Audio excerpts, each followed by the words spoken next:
like to call upon Shri Ashish Kumar Chauhan.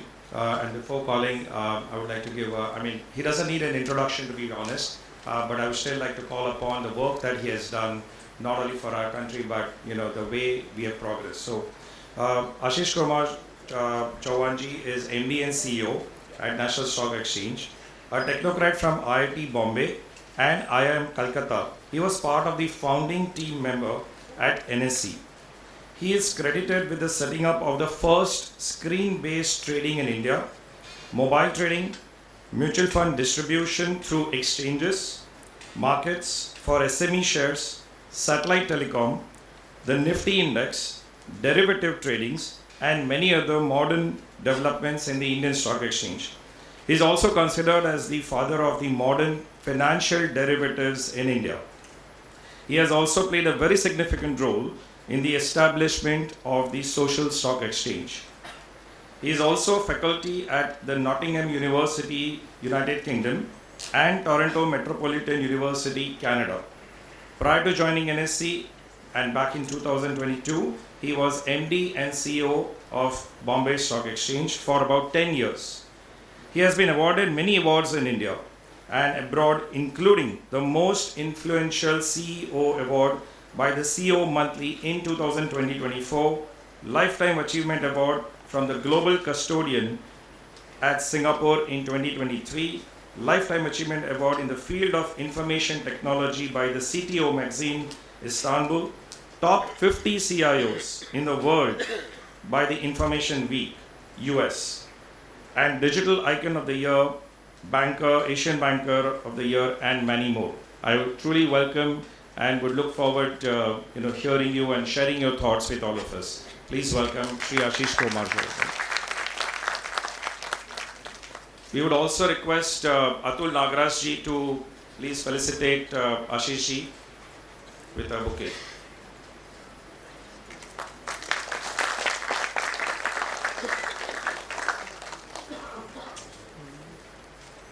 Thank you.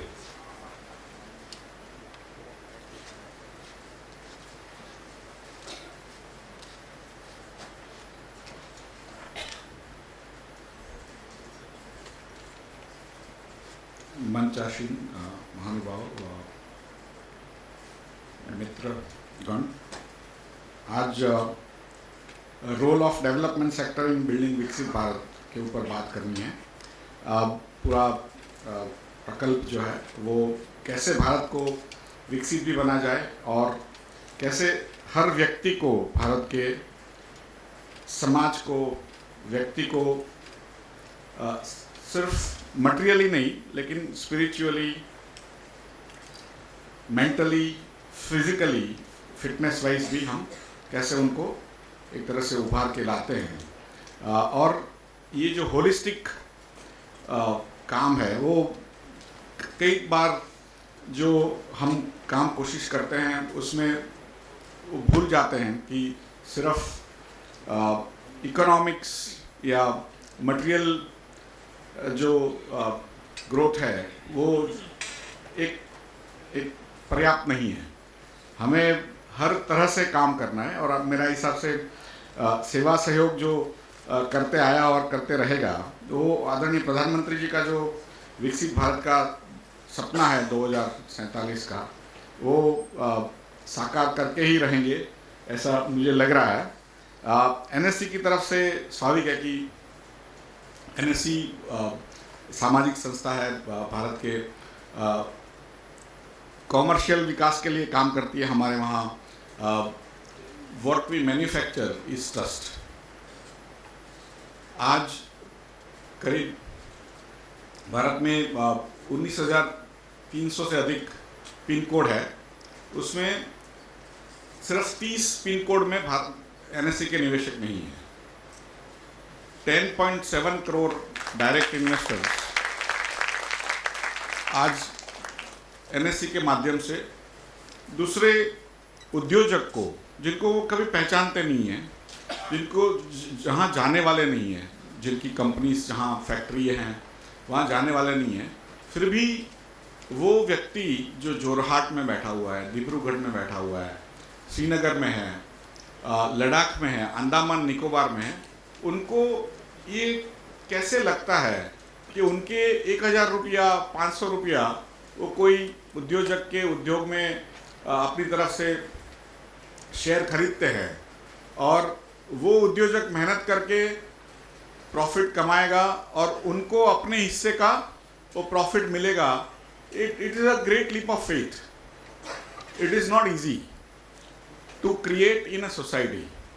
ऐसी economics की आप किताबें पढ़ेंगे, पुस्तक पढ़ेंगे तो आपको ऐसी कोई घटना नहीं मिलेगी जो भारत में आज हुई है. जो ये मार्केट जो कहते हैं हम, ये मार्केट ऑफ ट्रस्ट है. ट्रस्ट किसके ऊपर है? भारत के समाज के ऊपर है, भारत के पार्लियामेंट के ऊपर है, भारत के मंत्रालय के ऊपर है, भारत के रेगुलेटर्स पे है, भारत के स्टॉक एक्सचेंज पे है. लेकिन सबसे ज़्यादा जो भरोसा है, सबसे ज़्यादा जो ट्रस्ट है, वो है भारत के उद्योजक पे. क्योंकि पैसा उसी को उसकी कंपनी में जा रहा है. हम सब तो सिर्फ देखने वाले हैं कि वो ठीक कर रहा है कि नहीं, लेकिन नहीं करेगा तो नहीं करेगा. तो ये जो चीज़ें हुई है वो इसलिए बहुत ज़्यादा इम्पोर्टेंट है कि यही जो भरोसा या ट्रस्ट या विश्वास जो है वो एक दूसरे पे करना वो पहले नहीं था. और इकोनॉमिक्स में ये भी कहते हैं, there are books written, I have one book in my mobile also, which says that low per capita income countries cannot have a good market. क्योंकि गरीब लोग बचा नहीं सकते पैसा, क्योंकि पैसा खर्च हो जाता है, और बचाते हैं तो अपने भाई पे भी विश्वास नहीं करते.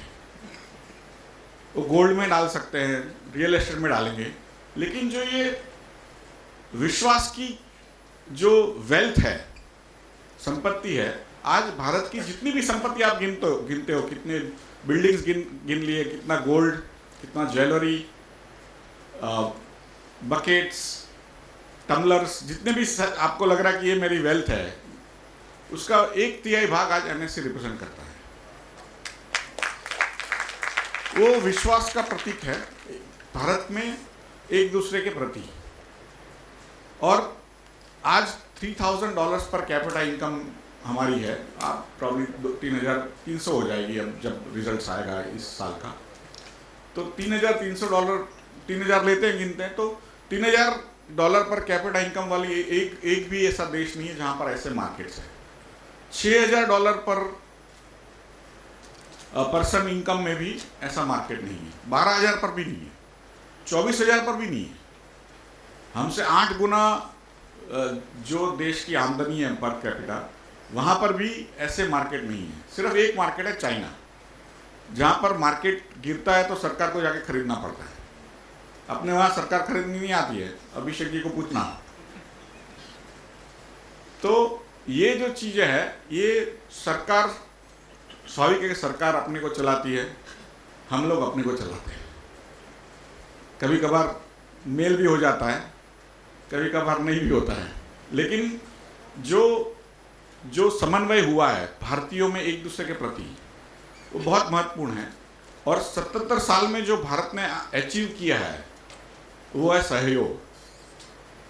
तो सेवा और सहयोग, वो दोनों साथ में जाएंगे, और जाएंगे तभी हम आगे बढ़ पाएंगे. तो मेरा ये बहुत मानना है कि ये जो फ्रेमवर्क हमने क्रिएट किया है, 30 साल पहले जब एनएससी शुरू हुआ, तो total market capitalisation which represents wealth on stock market 4 lakh crore का टोटल वेल्थ था स्टॉक मार्केट का.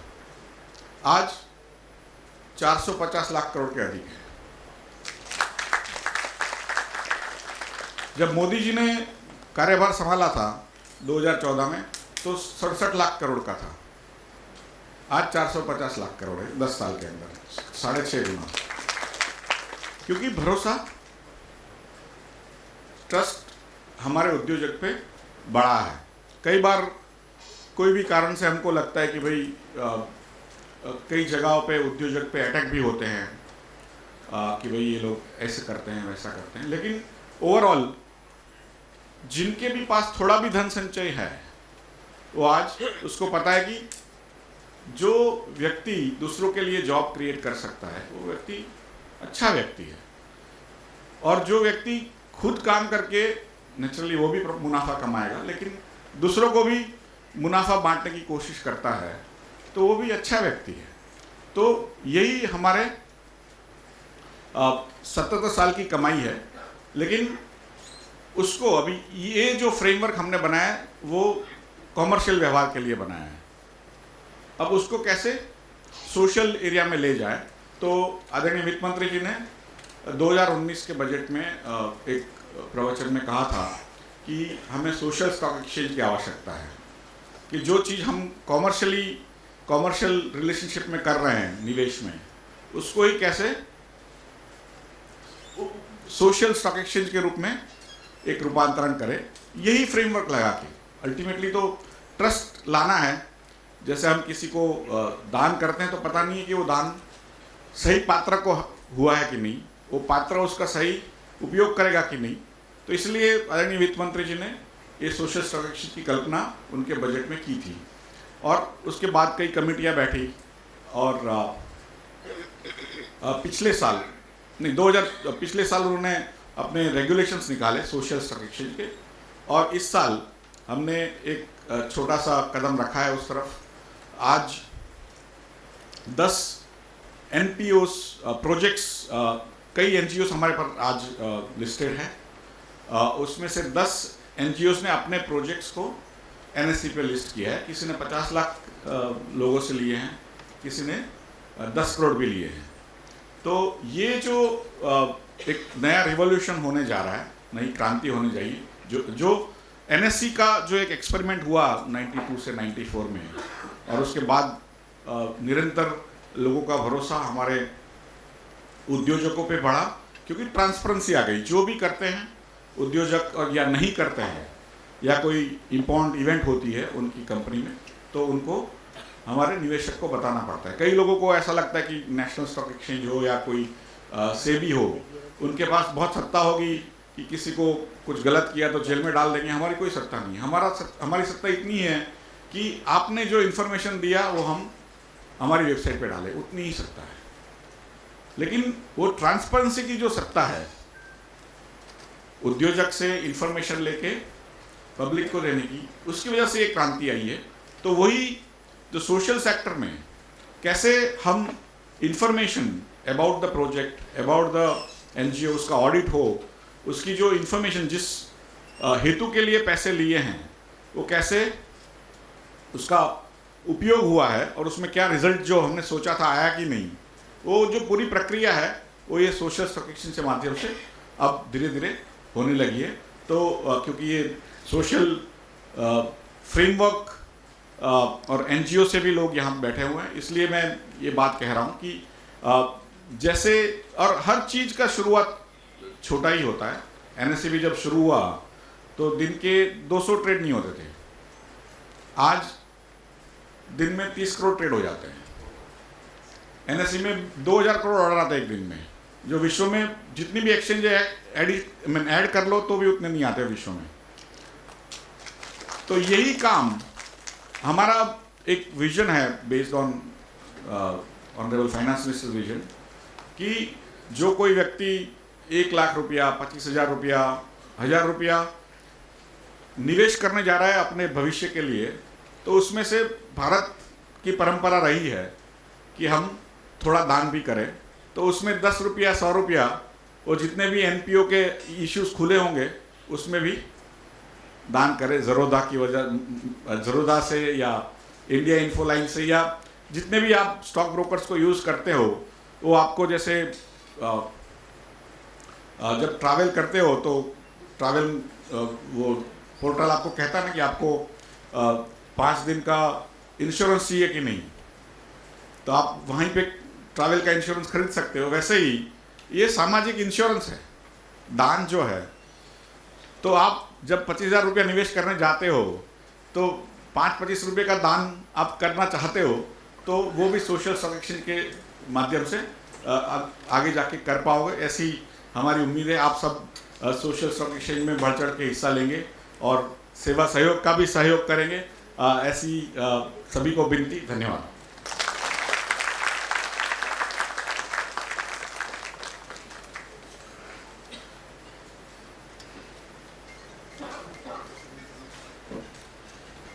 Thank you Ashish ji. आपने सोशल स्टॉक एक्सचेंज के बारे में काफ़ी अच्छी माहिती दी है. Interestingly, what Seva Sahayog is also hopefully this year planning to enroll itself in the social stock exchange. हमारी preparation इसके ऊपर चल रही है. Hopefully you will hear the good news soon. So thank you Ashish ji. Next, I would okay, before we proceed, I would request Atul ji to please give a small memento to Ashish ji. This is a painting done by one of the students of our Abhyasikas itself.